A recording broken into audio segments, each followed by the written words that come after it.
네, 그동안 거리에서 탄핵을 촉구해온 시민들은 오늘도 광화문 앞에 모여서 서로를 격려했습니다. 저희 양정진 기자가 광화문에 나가 있습니다. 자, 양정진 기자, 뒤로 우산 쓴 시민분들 모습이 많이 보이는데 거기 분위기 어떻습니까? 네, 지금 제 뒤로 우산을 쓴 시민들과 알록달록한 깃발이 보이실 겁니다. 지금 이곳에는 아직까지도 비가 부슬부슬 많이 내리고 있는데 아직도 많은 시민들이 이 자리를 지키고 있습니다. 그리고 지금 집회 일정은 거의 공식 일정은 끝나가고 있는데요. 마지막 하이라이트라고 하면서 재밌고 신나는 노래에 맞춰서 시민들이 구호를 하거나 춤을 추는 모습입니다. 오늘 이곳에서는 우리가 이겼다, 시민들이 이뤄낸 승리라면서 서로 격려하고 축하하는 말들이 오갔습니다. 직접 한번 들어보시겠습니다. 저희가 매주 참석했는데 이제 마지막으로 오늘 축하 파티 한다고 해서 이건 또 빠질 수 없지 싶어서 나왔습니다. 많이 지쳐 있었는데 어제 좋은 결과 나와서 속이 후련하고 기뻐요.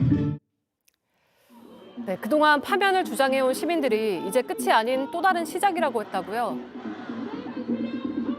네, 그렇습니다. 윤 전 대통령이 파면된 거는 환영할 일이지만 아직 절반을 왔다, 이렇게 말을 했습니다. 우선 이들은 윤 전 대통령과 내란 일당들에 대한 엄중한 사법 처리를 요구했습니다. 또 내란에 동조한 세력들에 대해서는 대대적인 개혁이 필요하다고 입을 모았습니다. 직접 들어보시겠습니다.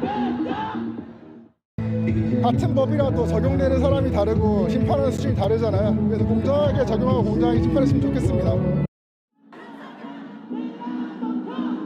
네, 지금까지 서울 광화문 앞에서 JTBC 양정진입니다. 윤석열 전 대통령이 파면된 뒤 미국 정부의 첫 공식 반응이 나왔습니다. 헌법재판소의 이번 결정을 존중한다면서 한미 동맹을 위해서 우리 정부와 협력하겠다고 밝혔습니다. 유엔도 우리나라의 민주주의 의지에 신뢰를 나타냈습니다. 강나윤 기자입니다. 윤석열 전 대통령이 파면되고 약 12시간 뒤 미국 국무부가 입장을 밝혔습니다. 현지 시간 3일 JTBC의 관련 질의에 대한민국의 민주적 제도와 법적 절차, 그리고 헌법재판소 결정을 존중한다고 태미 브루스 대변인 명의로 답해온 겁니다. 그러면서 한미 동맹의 안정성과 지속성을 보장하기 위해 새 대통령이 선출되기 전이라도 대한민국 정부와 지속 협력할 것이라고 약속했습니다. 트럼프 대통령 취임 이후 한국의 탄핵 사태에 말을 아껴온 미국 행정부가 공식 입장을 밝힌 건 이번이 처음입니다. 앞서 주한미국 대사관도 한국 방위에 대한 미국의 철통 같은 공약을 재확인한다는 공식 입장문을 냈습니다. 유엔 사무총장 측도 한국의 상황을 인지하고 있다며 신뢰를 표했습니다. The Secretary General has full confidence in the Republic of Korea's commitment to democratic principles and a peaceful and stable path forward and the institutions of that country.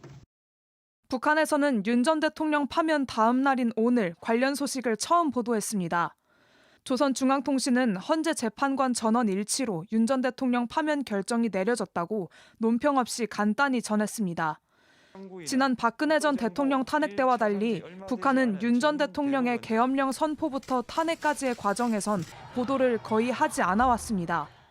북한이 남북 관계를 적대적 두 국가로 규정한 이후 의도적으로 거리를 두고 있다는 분석이 나옵니다. JTBC 강나윤입니다. 윤석열 전 대통령을 끝까지 지키자면서 후원금을 벌어온 극우 유튜버들은 파면과 동시에 윤 전 대통령에 대한 태도를 빠르게 바꾸고 있습니다. 조기 대선을 위한 후원금을 모으거나 윤 전 대통령이 보수를 망쳤다면서 원망하기도 했습니다. 정인아 기자입니다. 탄핵 반대 집회를 주도한 전한길 씨는 파면이 선고되자마자 다음 대선을 준비하겠다고 했습니다. 당장 시급한 것은 조기 대선입니다. 이제 헌법에 따라서 60일 내에 우리는 새로운 대통령을 뽑아야만 합니다. 그러면서 대선 자금으로 쓸 후원금이 필요하다고 했습니다. 후원해 주십시오. 많은 선거장이 필요하고 많은 우리 보수가 승리하기 위해서는 집회도 해야 되고 청년들 지원해 줘야 됩니다. 우리 힘닿는 데까지 자금을 모아 주십시오.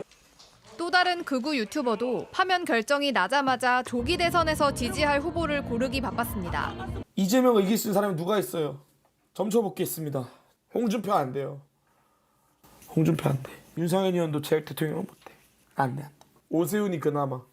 김문수, 오세훈 좀 오래 정치했고 극우 성향 온라인 커뮤니티에는 대선에서 이기려면 윤 전 대통령을 손절해야 한다. 진작에 윤 전 대통령이 아닌 다른 주자를 키웠어야 했다는 글들이 올라왔습니다. 이제 와서 누구도 계엄령을 예상하지 못했다며 윤 전 대통령이 보수를 망쳤다고 탓하기도 했습니다. 윤 전 대통령을 끝까지 지킨다던 극우 세력들마저 빠르게 태세 전환을 하는 모양새입니다. JTBC 정인아입니다. 헌법재판관들이 전원일치로 윤석열 전 대통령을 파면한 걸 놓고 한편으로는 선고까지 왜 이렇게 오래 걸렸는지 물음이 나옵니다. 선고 요지와 결정문을 보면 그 이유를 알 수 있습니다. 진보와 보수 성향의 재판관들이 모여서 탄핵을 반대하는 시민들도 설득하기 위해 고심한 흔적들이 배어 있습니다. 조혜연 기자입니다. 선고가 나오자 대통령 관저 앞에 모인 사람들이 하나둘 자리를 떠납니다. 헌재 인근의 탄핵 반대 집회 열기도 금세 식었습니다. 전원 일치 결정으로 윤석열 전 대통령 파면에 따른 극심한 갈등을 피했다는 분석이 나옵니다. 재판관 8명의 일치된 의견이었지만 선고까진 시간이 오래 걸렸습니다. 국회에서 탄핵안이 통과된 지 111일 만, 최종 변론 뒤에도 38일이 지난 뒤였습니다. 선고 요지와 결정문에는 탄핵을 반대한 시민들도 설득하기 위해 그동안 고심한 흔적들이 담겨 있습니다. 윤 전 대통령이나 그의 지지자들 주장에도 귀를 기울였습니다. 피청구인이 국회의 권한 행사가 권력 남용이라거나 국정 마비를 초래하는 행위라고 판단한 것은 정치적으로 존중되어야 합니다.